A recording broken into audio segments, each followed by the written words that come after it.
encarar la charla de hoy, este encuentro de hoy. Yo les propongo separarlo en dos, hablar primero de macro, de un poco cómo llegamos hasta acá y cómo fue el proceso de la Argentina, y un poco dónde estamos parados. Obviamente es un momento en donde hablar de economía es muy complicado, porque la situación que transita la Argentina es una situación extremadamente delicada y que nos tiene a todos con un ojo puesto en lo que pasa con las variables económicas, que por supuesto además tienen una particularidad que se da en un contexto en donde la política también está muy convulsionada, porque estamos transitando el tiempo que va desde la primaria a la elección general, y esto además terminó poniéndole un condimento que sumó volatilidad a la situación de la economía argentina. Ahora, en términos del largo plazo, quiero compartir con ustedes algunas cuestiones que tienen que ver con, cómo estamos y cómo estábamos. El Producto Bruto Per Cápita en la última década se cayó 6,4%. Es decir, Argentina es uno de los pocos países del mundo que está peor que hace 10 años. Cuando en el mundo había condiciones, luego de la salida de la crisis del 2008-2009, para que haya un crecimiento de carácter sostenido, Argentina no solamente no creció, sino que además contrajo su Producto Bruto Per Cápita. Y en la gestión actual, no solamente no creció y lo contrajo, sino que encima lo contrajo todavía más que en el promedio de la última década. Macri lleva un acumulado de menos 8% en el Producto Bruto Per Cápita, lo cual da cuenta de una gestión en términos macroeconómicos muy pobre, si uno quiere analizar los resultados desde este punto de vista. Ahora, si uno quiere tratar de tomar un poco más larga, una mirada más amplia en términos de qué le pasó a nuestra economía, miren ustedes cómo, desde el año 1950 hasta hoy, lo que podemos encontrar es una macro que muestra un Producto Bruto que se despegó completamente del resto de la región, no digo del mundo, es decir, nuestros vecinos.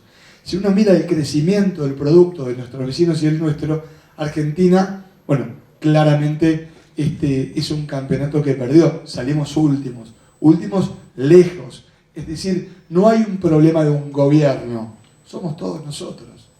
Algo no estamos haciendo bien, que hace más de 60 años que la Argentina cíclicamente desaprovecha oportunidades de crecimiento. Y la mejor manera de mirarlo es ver qué le pasó a nuestros vecinos, como ellos sí crecieron con economías completamente distintas. Uruguay es distinto que Chile, Chile es distinto que Brasil, Brasil es distinto que Bolivia, Bolivia es diferente que Paraguay. La estructura de capital que tienen esas economías es muy distinta, y sin embargo el crecimiento promedio ha sido muy inferior el nuestro respecto del resto. Miremos nosotros desde 1974, año en el que yo nací, hace mucho tiempo, porque veo gente joven acá, el crecimiento promedio del producto es, la mitad que el peor, es la mitad de lo que fue el peor. El Producto Bruto, en este sentido, claramente creció 0,5 contra el que mejor desempeño tuvo, que fue Chile, 2,7. En la región no se encuentran economías que hayan tenido, salvo Haití, una performance peor que la que estamos viendo en este sentido.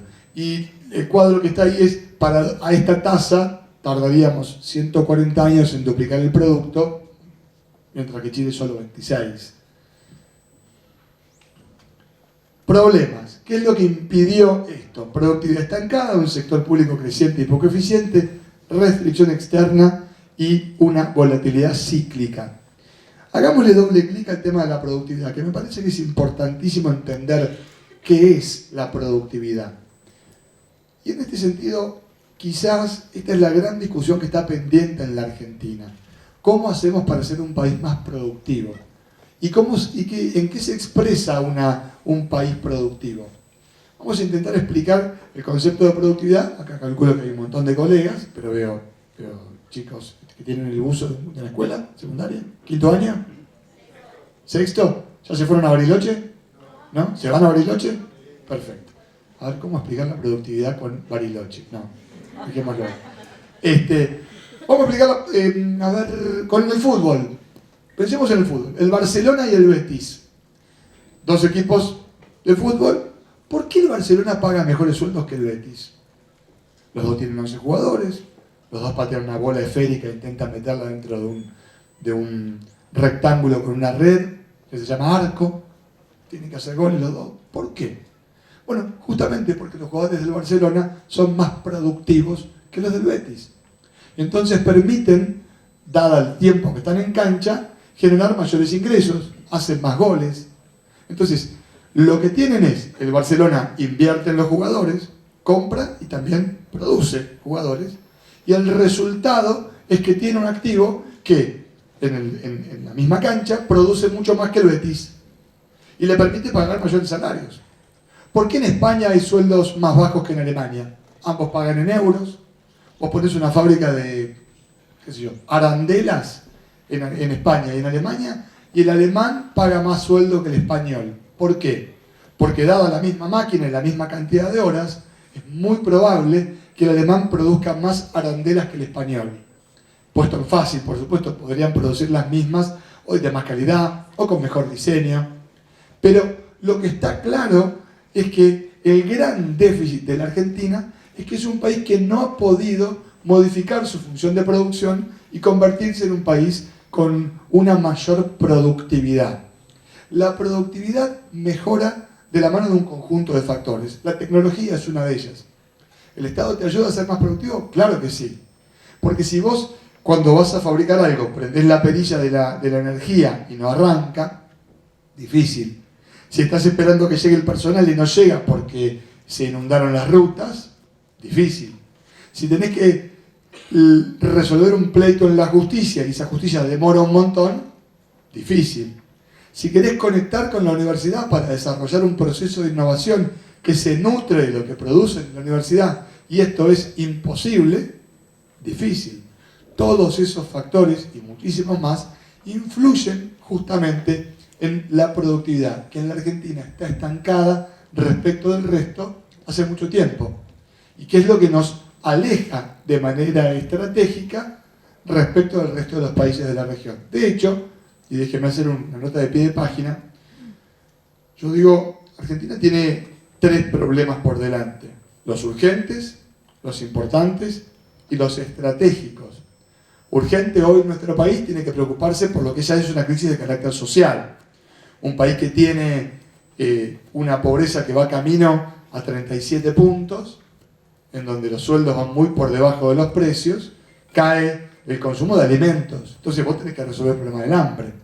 Ahora, ese problema urgente se atiende con un conjunto de herramientas. Después vienen los problemas importantes. Una reforma institucional que te permita prepararte para construir el puente entre el presente y el futuro. Y en el futuro, ¿qué hay? Lo estratégico, hacia dónde queremos ir, qué modelo de país soñamos, pensamos y qué características tenemos que tener en función del modelo de desarrollo para la Argentina, que no se saca nunca de un manual de economía, sino que tiene que intentar sintetizar lo que nosotros queremos como sociedad y lo que podemos hacer como sociedad. Bueno, la productividad es clave en ese sentido. Y esto en un sector público creciente y poco eficiente no tiene que ver con que el sector público sea grande o chico, sino con cuán productivo es el sector público. Si vos tenés una justicia que funciona perfecto, o una salud pública que funciona genial, ¿te ayuda a ser más productivo? O, bueno, puede ser. ¿Por qué? Y porque si vos pagas muchos impuestos, pero cuando vas al hospital te atienden perfecto, no necesitas pagar la prepaga. Entonces, si no tenés que pagar la prepaga, en tu ecuación económica no tenés que el dueño de la empresa, al comerciante, al empleado, dispone de plata que hoy pagan impuestos y después tiene que ir a pagar la prepaga. Cuando no tiene que usar la prepaga, esa plata le queda lista para consumir o para invertir. Pero Argentina se transformó en un país en donde hay que pagar todo 2 veces. Pagas impuestos para tener salud, educación, seguridad, y después lo volvés a pagar en el sector privado. Eso claramente influye en la productividad de la Argentina. Y obviamente nos hace un país caro y poco competitivo. Bien, yo sé que tengo 45 minutos, así que vos me haces así como me hacen en Intratable cuando tengo que cerrar en medio de la pelea con Brancatelli. Bien, que ya no me peleo tanto. Y acá lo que vemos justamente es la variación de la productividad. La productividad total de los factores. Yo no sé si hay gente particularmente interesada en la economía, si quieren les dejo la presentación para que ustedes después la compartan. Y esto es lo que muestra, justamente si nosotros, calculo que el láser no se va a ver, claro, ¿no? Miren, acá lo que se ve, la barrita celeste es la variación de la productividad contra el año anterior. Y lo que ven es que en el gobierno de Macri cayó sistemáticamente la productividad. Y de hecho, si ustedes miran, la base es, no se ve nada. Bueno, creo que es 1989 o 1980. En 40 años, la productividad se movió 20%. A ver, el mundo es muchísimo más productivo que hace 30, 40 años. ¿Por qué? Porque la incorporación de tecnología permite que tu tiempo rinda más y que seas más productivo. Bueno, un mundo más productivo en donde la Argentina compite con sectores como el campo, que es mucho más productivo, pero otros sectores que no se adaptaron, que no son mucho más productivos. Y entonces ahí radica, insisto, el desafío de largo plazo de nuestro país. Y lo convalidan los números.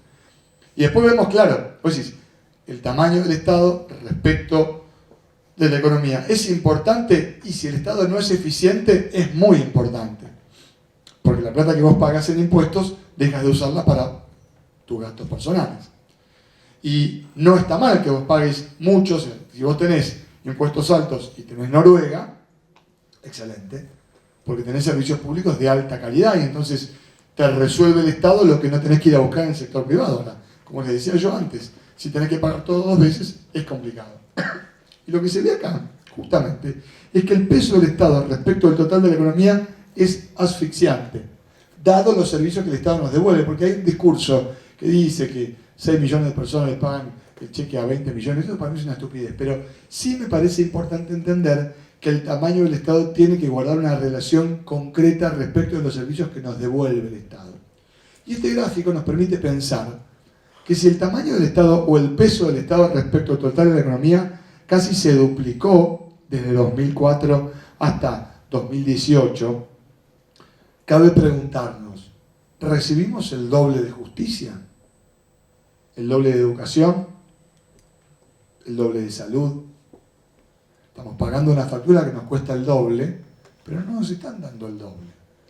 Esto supone resolver otra cosa que está en el fondo de la discusión. Miren, desde la Revolución Francesa en adelante se planteó una contradicción que está presente en las sociedades democráticas y republicanas, entre igualdad y libertad.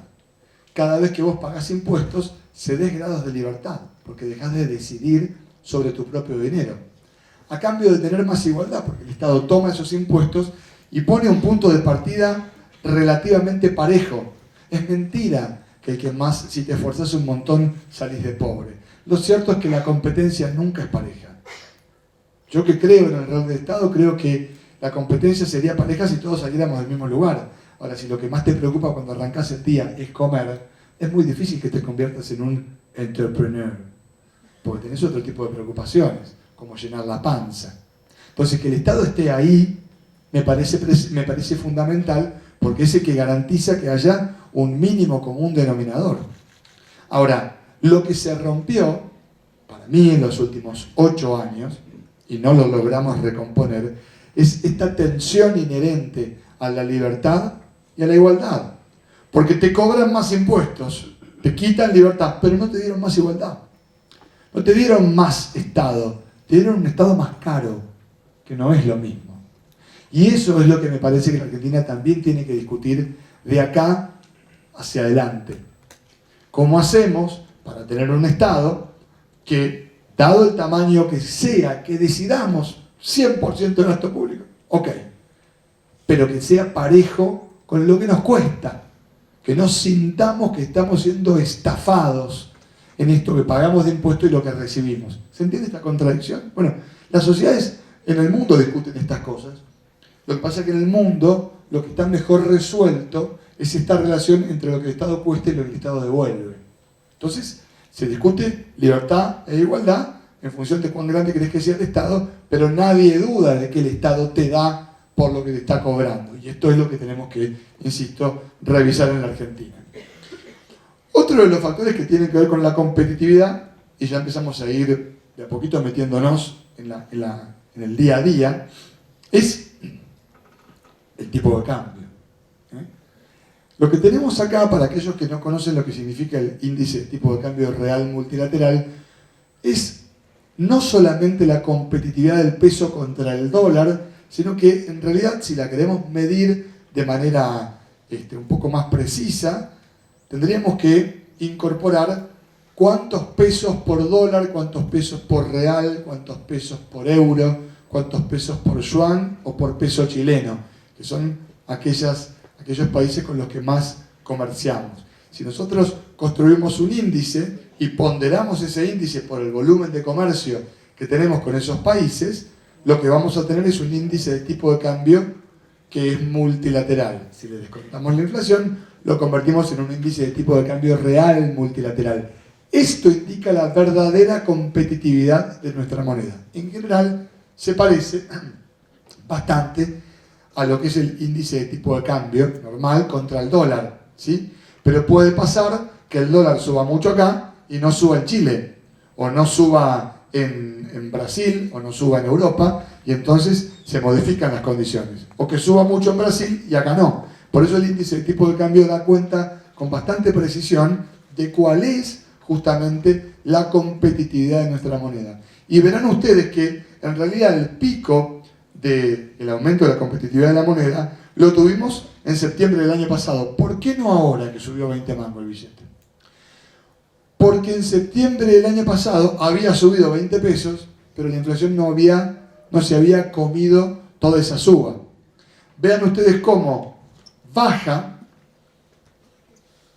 la competitividad de la moneda, pega el salto por supuesto ahora. Esta baja es un billete que se empezó a retrasar. La inflación le fue comiendo competitividad al billete. Pero está claro que hoy nuestra moneda es una moneda muy competitiva contra el promedio. Te tenés que ir hasta el 2010 para encontrar una moneda así de competitiva. Ahora, claro, Argentina, justamente en la caída de la competitividad de la moneda, este dólar que se hizo más barato, lo que termina generando es que salen más dólares de los que entran. Es lo que estamos viendo acá como el balance de cuenta corriente. Vamos a ponerlo así, dólares que salen y dólares que entran, para ponerlo en fácil. Si Argentina no genera la cantidad de dólares necesarios para equilibrar esta cuenta, la cuenta no te da. Y terminas teniendo lo que se llama la restricción externa. Un país que no genera los dólares suficientes no es sostenible en el tiempo. ¿Y cómo lo corrigieron los distintos gobiernos? Cristina agarró las reservas y corrigió. ¿Qué hizo Macri? Pasó la gorra, la pidió prestada. Agarres las reservas o la pidas prestada, la pregunta es ¿qué haces con eso? Si este déficit de cuenta corriente supone la mejora en las condiciones de productividad de una economía, ok, estás teniendo un déficit que se transforma en, estás comprando jugadores en las inferiores que van a ser muy buenos.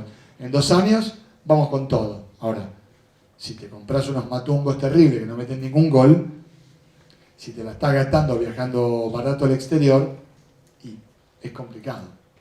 Y eso es lo que a la Argentina le pasó, que tiene una enorme restricción externa y termina teniendo que tener lo que se llama una restricción cuantitativa, que es lo que tenemos hoy en la Argentina, que se llama cepo. Ahora algunos medios le dicen control de cambios, cepito, cepón. Lo pueden llamar Ernesto si quieren, pero es un cepo, es una restricción cuantitativa. Y obviamente esto es justamente porque dejamos de querer quedarnos con los pesos y vamos en ese vuelo a la calidad hacia los dólares. Y lo que terminamos teniendo acá es, bueno, el aumento de la deuda externa que se ve en el segundo gráfico como resultado de, bueno, claramente la estrategia del gobierno para poder cubrir el déficit de cuenta corriente. Preguntas hasta acá. Y el engripado se siente un segundo. Dudas, cuestionamientos morales. ¿Cómo va a salir River en la Copa Libertadores? Vamos a volver a ganar. ¿Hinchas de Boca que nos tengan miedo? Ay. ¿Hincha de Boca? ¿De River? ¿De Boca? Sufriste el año pasado. Sobre todo porque los hinchas de River, como no había restricción externa, pudimos ir a ver la final a Madrid. Un momento muy interesante. ¿No te acordás de eso? Sí, claro, yo me acuerdo bien. En el 2011, no recuerdo, otro gobierno, había cepo también. Bien, sigo un poco desde acá porque mi gripe me complica. Bien, ¿qué tenemos acá? ¿A dónde estamos parados? Miren, dos variables. Esto lo mira mucho el gobierno. Índice de confianza del consumidor e índice de confianza del gobierno. Lo de arriba es la confianza de gobierno y lo de abajo es la confianza del consumidor. Se desplomó. O sea, verán ustedes que el primer salto que pega en 2015 es justamente cuando ganó Macri, la luna de miel. Aumenta la confianza del gobierno, pero ven que lo de abajo no se mueve, la confianza del consumidor. ¿Por qué? Porque el dólar pasó de 9,80 a 14. Esa devaluación lastimó el poder de compra en dólares de los salarios en Argentina. ¿Qué decía Prat Gay en ese momento? ¿Se acuerdan? Tranquilos. El dólar blue está incorporado en la estructura de precios. No se va a ir a precios. 40 puntos de inflación tuvimos en 2016. Justamente porque no estaba en la estructura de costos de la Argentina el dólar blue, como le decían. Lo cierto es que el índice de confianza del consumidor, la percepción que tenemos en general respecto de la situación económica, nunca terminó de despegar. Tuvo mejoras, como verán ustedes, en el 2017 antes de las elecciones y ahora se destrozó. Se destrozó de la mano de la devaluación. Pero el otro gran tema es qué pasó con la confianza del gobierno. Y la confianza del gobierno también se destrozó. Esto está mostrando índices de confianza del consumidor que tenés que irte hasta el 2014 y antes, hasta el comienzo de la serie, para encontrar la percepción que tienen los consumidores respecto de la economía argentina. Pero, ¿cómo se nota esto en la economía de todos los días? Mira, si la confianza del consumidor está destrozada, lo que aparece son dudas respecto, por ejemplo, de la compra de bienes durables. Es decir, cuando vos tenés miedo respecto de lo que va a pasar como consumidor, lo que termina sucediendo es lo siguiente. Pasás por la puerta de Frávega, cuando no tenés mucho miedo, mirás la computadora y decís, esta no, me compro una más barata, porque en cuotas probablemente podamos encontrar que mi sueldo aumenta más o menos como la cuota, la voy a poder pagar. Cuando lo que tenés miedo es sobre el futuro de la economía y tu propio empleo, cancelás la decisión de consumo de mediano plazo. Entonces, se desploman los bienes semidurables, heladeras, se desploman bicicletas, se desploman computadoras, y eso tiene que ver con la manera en la que nosotros percibimos la situación de la economía en la que estamos.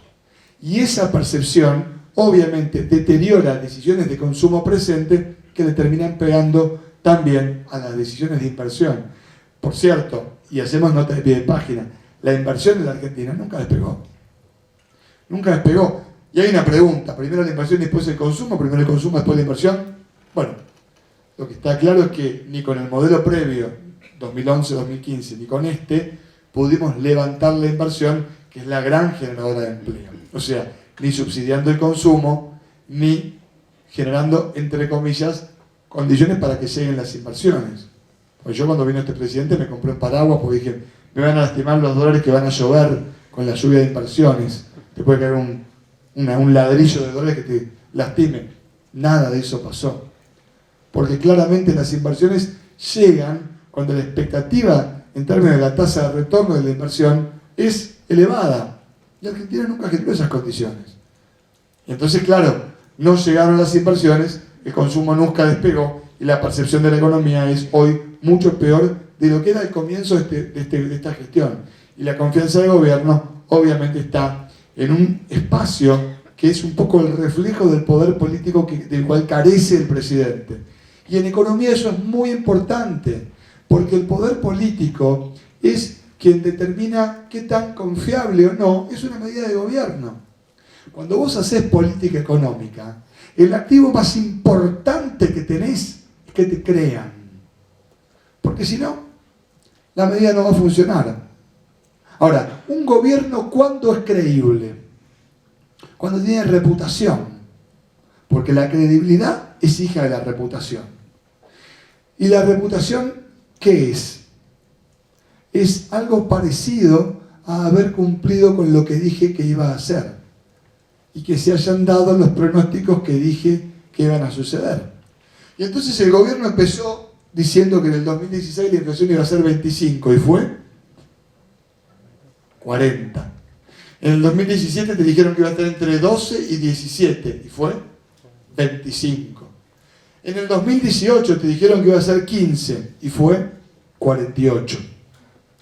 Y este año te dijeron que iba a ser, ¿se acuerdan? Parece ciencia ficción. 23 y va a ser 55. Entonces, cualquier determinación de política monetaria por parte del Poder Ejecutivo o del Banco Central, o de medidas, vos lo ves al tipo en el anuncio y decís, no le creo nada. ¿Para qué le voy a creer?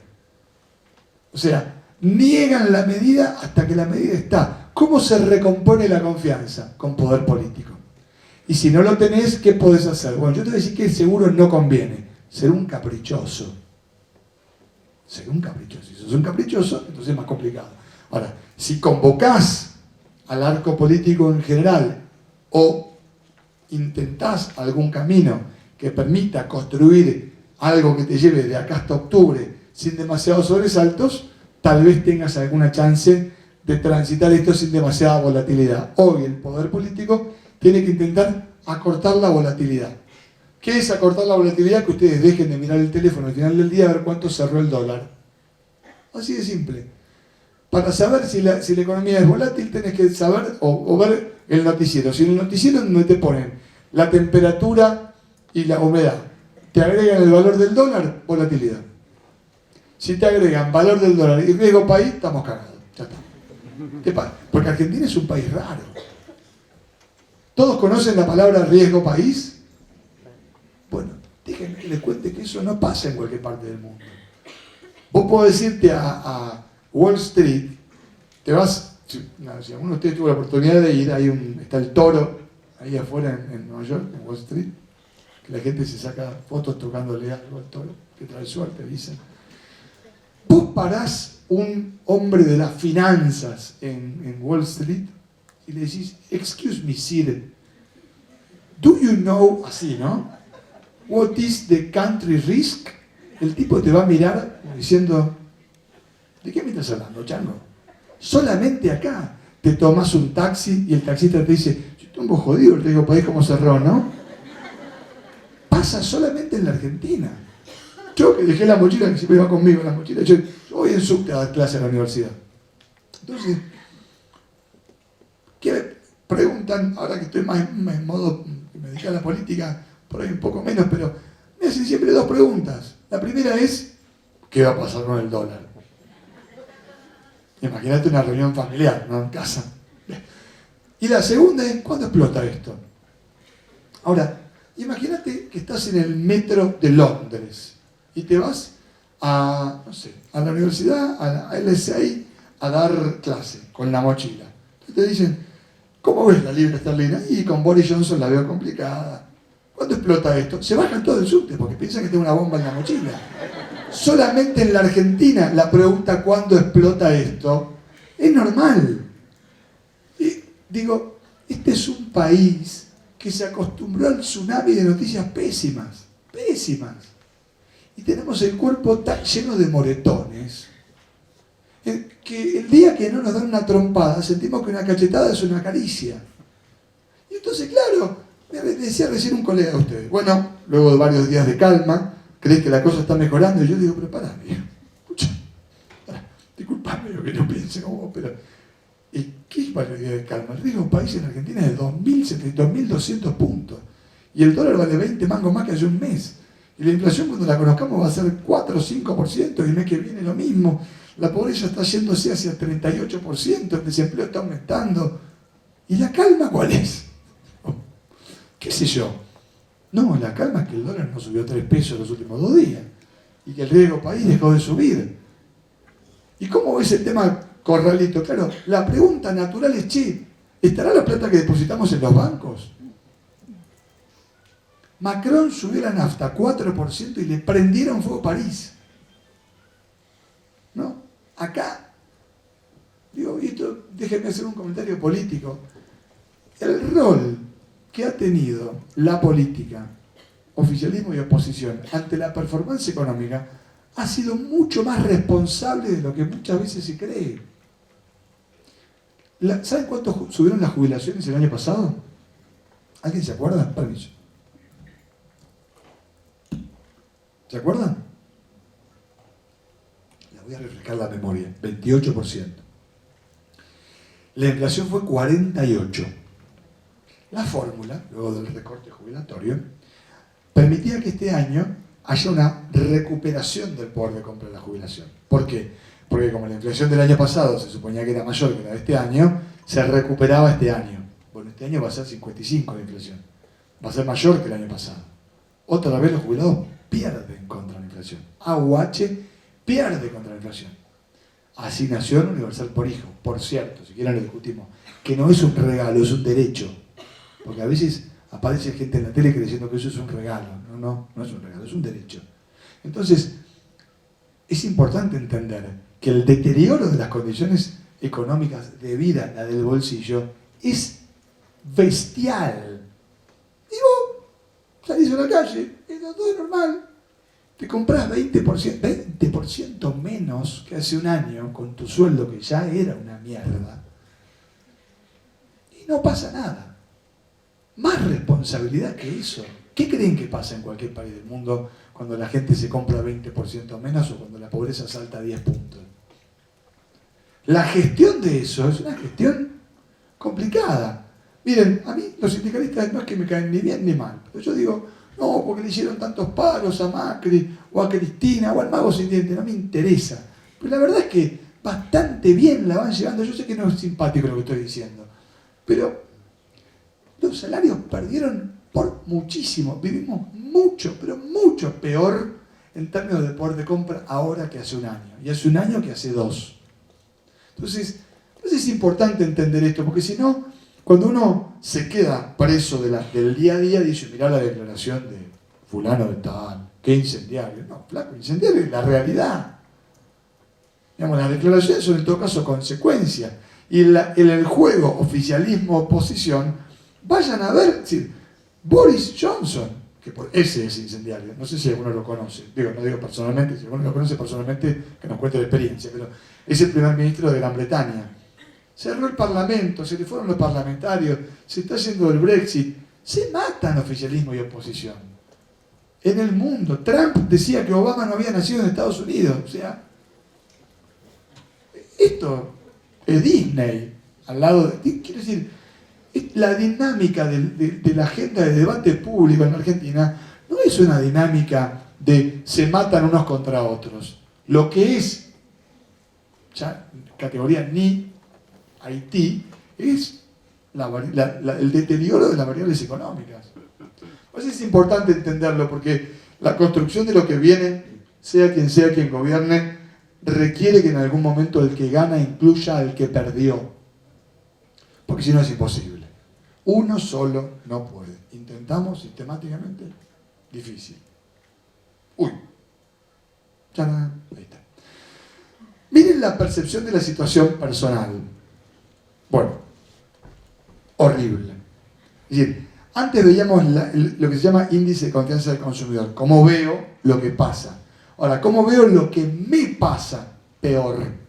Son, insisto, 3 datos que miran mucho la política. Índice de confianza del gobierno, confianza del consumidor y cómo te ves vos mismo. Cuando en las encuestas se preguntan, que hay alguien del palo sabrá de lo que estoy hablando, la gente suele tener una percepción del país distinta de la personal. Entonces, te preguntan, ¿cómo ves el país? Mal, más o menos. ¿Cómo ves tu situación personal? No, mucho peor. Porque el diagnóstico sobre lo que nos pasa a cada uno de nosotros es un diagnóstico mucho más certero. Vos sabés si tuviste que dar de baja el pack fútbol, no en tu caso para no hacerte mala sangre, sos de Boca, pero si tuviste que dar de baja la prepaga, o si no diste de baja la prepaga, pero por el mismo plan te ofrecen menos cosas. o si dejaste de darte ciertos gustos, eso que te dabas antes, eso lo ves, lo percibís claramente. Entonces, en general, la percepción personal es como mucho más parecida a la realidad que la mirada de cómo está la economía. Pero también es cierto que la mirada de cómo está la economía es el driver que determina nuestras decisiones de consumo. Yo puedo estar mal, pero si la veo bien la cosa, entonces puede ser que me compre la computadora en cuotas para adelante, porque vamos a estar mejor. Sí, se puede. No anduvo. O hasta acá, por lo menos no anduvo. Entonces, no es un dato menor. Y yo les decía lo de sí se puede el chiste, porque en las conferencias que yo daba en el 2015 y en el 2016 hacía dos preguntas, que les voy a hacer ahora. ¿Quién está hoy peor que el año pasado? Que levante la mano, económicamente. Mirá, mucha gente que no está peor, lo felicito. Bien, bajen la mano. ¿Quién cree que el año que viene va a estar peor que este año? ¿Qué quiere decir esto? Cuando vos lo preguntabas en el 2016, la gente se veía mal, pero esperaba estar mejor. Entonces, si vos te querés poner una pizzería, decís, ¿qué tengo acá? Una oportunidad. Tan bajos los precios, en el futuro la cosa va a mejorar, me conviene. Ahora sí.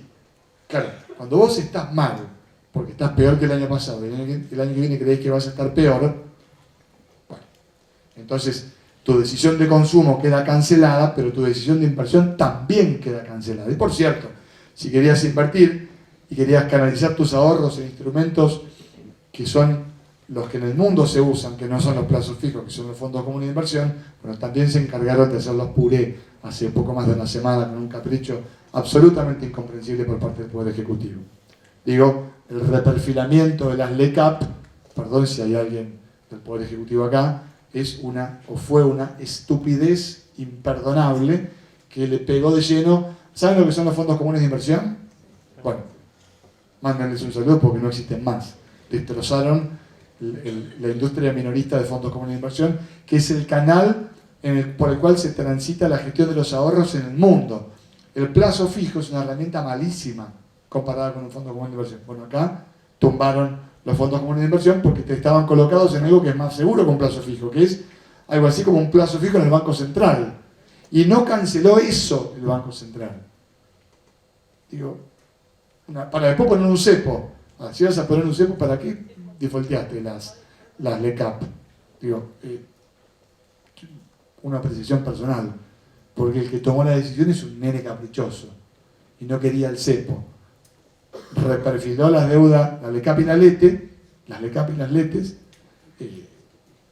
y a los 2 días le dijeron, flaco, te llevan puesto en 96 horas hábiles más. Bueno, pongamos un cepo. Y entonces, ¿para qué hiciste lo que hiciste antes? Bueno, destrozaron uno de los mecanismos de ahorro más piola que había. ¡Ay! Viene el corralito. No viene el corralito. ¿Viene el cuco? No viene el cuco. No podemos saberlo. Pero sí podemos. Yo les construí 2 índices. Esto que es cómo evolucionaron las reservas del Banco Central. Famoso tema de las reservas. Bueno, esto que está acá, ¿ven cómo? Esto que está para abajo no es un manchón, es cómo se cayeron las reservas los últimos 10 días. Lo que ven ustedes son las reservas netas y las reservas brutas. Las netas son las de libre disponibilidad, la que ponen arriba de la mesa para que no se dispare el billete. ¿Está bien? Y las totales incluyen, por ejemplo, los depósitos. Cuando yo voy y pongo $1000 en el banco, eso se encaja, justamente no se puede prestar. Una parte se presta, justamente por eso, si el drenaje de depósitos continúa a una alta velocidad, el sistema se hace crema. ¿Por qué? Porque no están todos los dólares. Porque hay un descalce de plazos. ¿Por qué? Porque los bancos, ¿qué hacen? No son una caja de valor, no son una caja fuerte. Toman el dinero y lo prestan. Entonces siempre hay un descalce de plazos en el sistema. Este es un sistema que después del 2001 quedó bastante sólido. O sea, el encaje, lo que no pueden prestar, es elevado, sobre todo en dólares. En el 2001 fueron 5 personas a pedir los préstamos, algún banco chico no pudo girar, el central no le generó redescuentos para cubrir esa salida, cae un banco y atrás pánico y puerta 12. Que ese es el riesgo inherente al momento presente, que no es que el Banco Río o el Galicia tengan los fondos para cubrir la salida de depósitos. No los tienen todos, pero pueden aguantar como se aguantó hasta acá. El problema es si se te cae un banco chico, ese banco industrial, se cae. Y atrás de eso, el pánico. Y el pánico es irracional. Pánico es devolveme la mía. Situaciones en los bancos que son complejas. Bueno, y eso termina en un corralito. ¿Hay riesgo de corralito? Bajo. Más alto que hace 6 meses, obvio. ¿Por qué? Porque si bien hay liquidez, no hay descalce de monedas y no hay razones para correr, lo cierto es que los bancos no poseen el total de la plata depositada. Si lo queremos mirar en términos dinámicos, lo que vemos es... ¿Querían que vuelva al anterior? ¿No?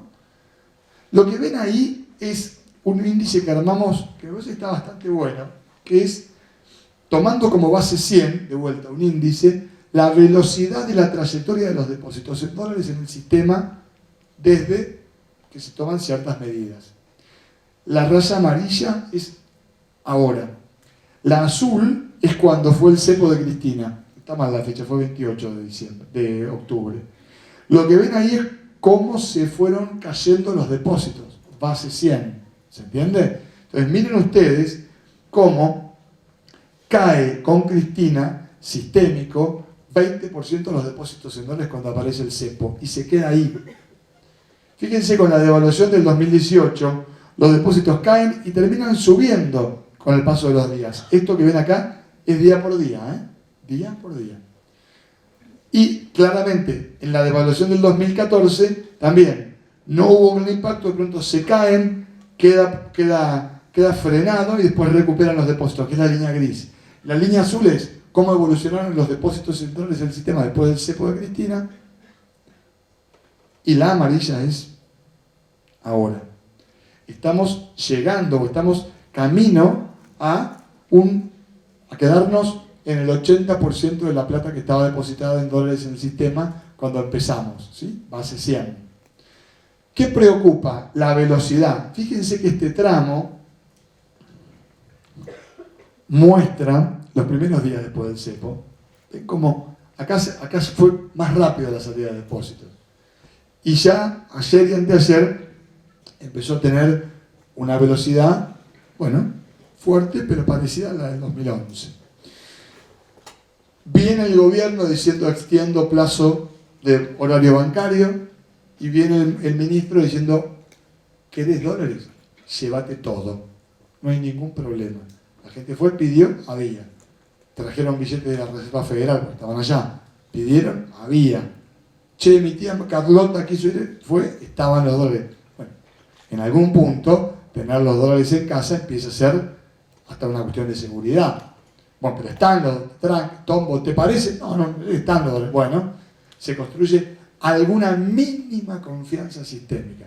Y eso hace que se desacelere la velocidad a la que siguen saliendo los depósitos. Que no se olviden que no solamente la que tienen guardada ustedes en los bancos, ¿sí? Que probablemente esté, más que en los bancos, en una lata de dulce de batata atrás de la heladera, digamos, donde guardamos los dólares los argentinos. Pero una empresa, cuando retira dólares y los lleva a cajas, no puede llevarse, no sé, Arcor, en cuenta corriente, 20 millones de dólares. ¿Qué va? Pagani se lo lleva al country, los dólares no pueden. No se puede hacer eso. ¿Qué lo guarda en caja de seguridad? No hay lugar. Entonces, bueno, llega un momento en que eso se frena, digamos.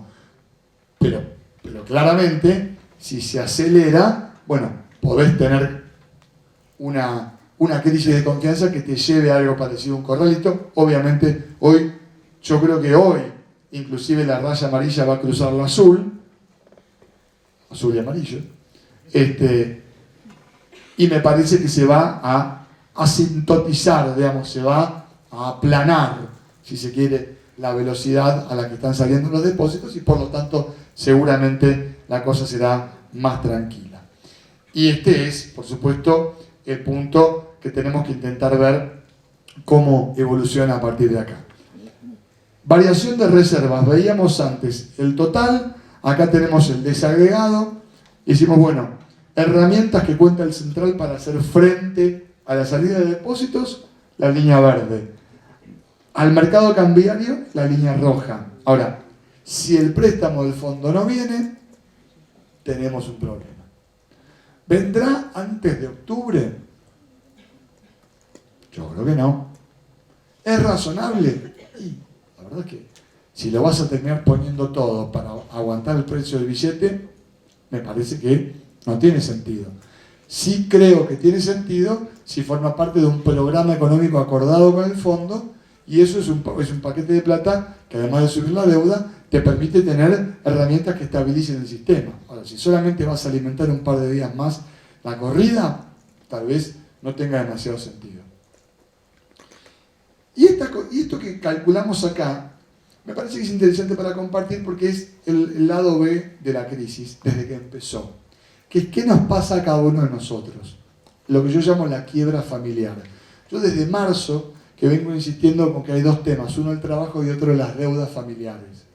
Cuando la tasa se va tan arriba durante tanto tiempo, el endeudamiento familiar empieza a sufrir no por los créditos nuevos, sino por el costo de los créditos viejos. Es decir, compraste con la tarjeta, no pagaste el mínimo y el saldo te cuesta 200% al año.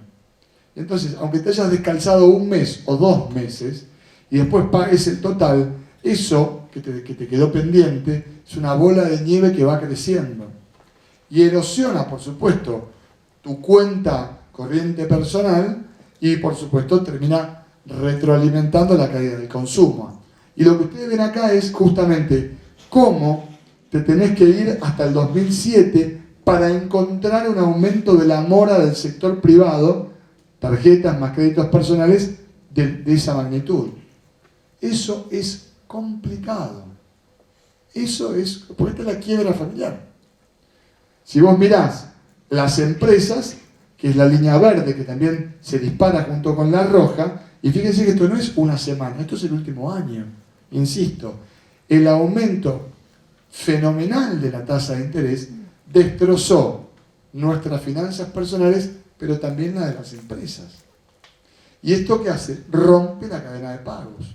¿Por qué? Y porque la empresa, si le debe al banco, le tiene que pagar 200 puntos de tasa, si le debe al fisco, le tiene que pagar 60, 70, si le debe al proveedor, nada. ¿Por qué? No te puedo pagar. Entonces, ese corte en la cadena de pagos también erosiona todo el proceso de inversiones, porque es muy caro. Vos le vendés una mercadería a alguien y te paga 90 días, el costo financiero que tiene ahí adentro de eso es enorme. Y si cuando vas a los 90 días el cheque no tiene fondos, chau. La rentabilidad completa termina siendo devorada por los costos financieros. Y viene otra cuestión, hablando con profesionales de las ciencias económicas, que es, ¿cuál es el rol que tiene que tener el contador o el profesional en tiempos como este? No solamente del lado del que liquida impuestos, sino del lado del que te ayuda a pensar tus costos para poder colocar correctamente tus precios. Bueno, no es menor, porque justamente el costo financiero muchas veces está diluido en la ilusión monetaria. O sea, esta idea de mezclar lo nominal con lo real nos quita a veces la posibilidad de tener clara nuestra estructura de costos, porque creemos que nominalmente, vos, por ejemplo, yo vengo del bar Capital, que está justo enfrente de la plaza. Vos le preguntás seguramente al dueño, ¿cómo está la venta? Te va a decir mal, pero probablemente te diga, si vos le llevas la planilla, te va a decir, ah, mira, facturo lo mismo. Nadie mira el volumen de venta en unidades, sino es un colega. De hecho, si mirás la nominalidad, está tan disparada la nominalidad que perdés noción de la estructura real de tu negocio. Y eso, cuando te das cuenta, está una actualización de la lista. Bien, tenemos, ¿pagamos la licencia, negro? Estructura de costos. La nominalidad, o el problema en la nominalidad, podríamos casi tener una conferencia entera sobre el problema de la nominalidad, porque cómo se mete dentro de los contratos, cómo gente que tiene departamentos los alquila y no tiene ningún parámetro para la actualización, o el inquilino no tiene parámetro para adelante, o el empleado no sabe cómo negociar su sueldo, o el sindicalista lo mismo con el empresario. Hay un enorme problema con la nominalidad de la economía argentina, que por supuesto queda distorsionado con estos saltos que tenemos, donde la inflación caminaba a ser de 35 puntos, se empezó el año diciendo, tranquilo, va a ser 23, después dijeron, no, va a ser 30. Después dijeron, bueno, el fondo dijo, qué complicado que es la inflación en Argentina, creo que va a ser poco más alta. Bueno, 23, 30, 35, 55, si no es 60. Año que viene, solamente para cagarles el día a todos. Un santafesino con mala onda, yo. Para mí, 3 dígitos. 3 dígitos. Vamos a menos que venga un mega shock, que no creo, vamos a una inflación de 3 dígitos. Anualizado, septiembre, 6%, ¿cuánto da? 6% al mes en el año. 102. Recuerden todos que es una potencia, no se suma. De modo que eso, ahí está Brancatelli, genera este tipo de situación. Bien, ya vamos Branca, ya estamos terminando. Reperfilamiento de la deuda. Default. O Marta, Ernestina, llámala como quieras. Primero, por supuesto, el de Capiletes y Lecer y Lelink, todo te lo pago más adelante. Ahora, esos son 15 billones, ¿no? Esto es el problema. La deuda de largo plazo de la Argentina. ¿Cómo vamos a renegociar esa deuda? ¿A la uruguaya? ¿A la ucraniana? Uruguay en el 2002 armó un comité de acreedores, convocó a los acreedores, el gobierno no decía nada, ellos escuchaban qué querían los acreedores o qué proponían los acreedores, y la reestructuración de la deuda se dio de una manera que permitió una alta adhesión y que el costo reputacional que pagó Uruguay fue bajo. Imagínate el costo reputacional de un país como este, que está reperfilando la deuda que emitió este gobierno. Insisto, en el conjunto de récords mundiales que tiene la Argentina, este es probablemente el más triste de todos. Este es un gobierno que emitió deuda y no la pagó en el mismo mandato. O sea, digamos, hacer macro, no sé la palabra, es muy difícil hacer una cagada tan grande, hay que ser malísimo. Yo no quiero, como estoy en política por ahí, el sesgo, pero técnicamente, o sea, emitiste deuda, es como que sacaste un crédito para el auto y no pagaste ya los 2 años, dejaste de pagar la cuota. En un país, eso es una aberración, pero es un animal, flaco, ¿por qué? Digo, había formas distintas de hacerlo, no sé, no lo hubieras pedido prestada, pero no pagás ni tu deuda. Digo, y lo peor es que me decís que caminas por acá. Difícil de entender. Bueno, pasaron cosas. Pasaron cosas, ¿sí? Sí, pasaron cosas. Bien. Yo básicamente quiero que veamos qué pasó con la deuda prepaso, porque esta es la otra cuestión. Bueno, las PASO. Fuimos a las PASO con 840 puntos de riesgo país. O sea, no es que antes de las PASO la cosa estaba bien. O sea, la cosa estaba horrible. Después de las PASO se puso, y acá estamos, catártica. Pero antes de las PASO estaba mal. Estas son las paridades. Esto es interesante para que se lo queden después, reflexiones, pueden charlar en una cena familiar de estos temas con su familia, un tema muy interesante. Sábado a la noche salís con tu pareja y le decís, escúchame negra, ¿querés hablar de la evolución del Global 2022? Tengo un tema grosso para conversar. Bueno, paridad. Las rayas celestes antes de la PASO, o sea, ¿cuánto sobre el total emitido valía el bono? La naranja es 2 días después y la gris es ahora, es decir, recontra complicada. La deuda argentina tiene precios de default. ¿Qué quiere decir de default? Que el mercado está viendo que ese bono no se va a pagar y que le van a dar otro bono a un país que hace, ¿cuánto? El último default, 2001, que son 17 años. 18, cuando nació Camilo. Me acabo de dar cuenta que mi hija nació con el default. Qué jodido. Bueno, en el 2001 hiciste tu primer default, después podríamos hablar del default técnico respecto a los bonos que ajustaban por un index que no te decía la verdad, pero claramente hoy tenés precios de default. No es que la Argentina va al default porque de guapo, no. Si vos no cumplís con las deudas es un problema severo, pero muy grave. Por eso yo creo que lo que viene para la Argentina, para terminar de joderles el día, no solamente 100 puntos de inflación, 3 dígitos, sino que la contracción de la economía, que hasta acá va a tener un récord maravilloso de 4 años de gestión, 1 año de expansión, 3 años de contracción severa, el año que viene todavía más. Por el lado del consumo, salario real que cae, o sea, de vuelta precios que van por arriba de los sueldos. Y por el lado, obviamente, de la inversión, todavía peor, porque la inversión se va a desplomar aún más. Se conoció el dato de producción automotor de julio, que se cayó más del 30% antes de la paso. Es decir, el panorama para el año que viene es más contracción económica. Y en un escenario de default, obviamente, peor, porque no hay crédito, y el crédito claramente es una enorme palanca para la economía. Y es importante entender esto. La tasa de interés es determinante para el crecimiento económico. ¿Por qué? Porque vos vas a crecer si podés apalancarte en deuda que te permite que tu fábrica produzca más, siempre y cuando vas a tomar esa deuda, siempre y cuando suceda ¿qué? Siempre y cuando el costo de esa deuda sea inferior a lo que te permite crecer la deuda que estás tomando. Estados Unidos puede emitir deuda ad infinitum. Japón, lo mismo. ¿Por qué? Porque pagan una tasa más baja que lo que crecen. Entonces, siempre corren de adelante. Argentina paga una tasa más alta de lo que no crece. Y obviamente, eso que pasa en el país termina impactando en la economía de todos nosotros. Entonces vos decís, ¿qué hago? ¿Me pongo una pizzería y la pido prestada la plata? ¿Y para qué? ¿Cuánto tengo que ganar para repagar esto? Infinito.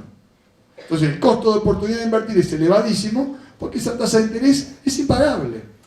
Para reducir el valor de la tasa de interés tenés que tener un primer paso que es preeconómico, que se llama cumplir los contratos. La Argentina no los cumple. Y eso, por supuesto, presenta restricciones para el tiempo que viene que son extremadamente complicadas.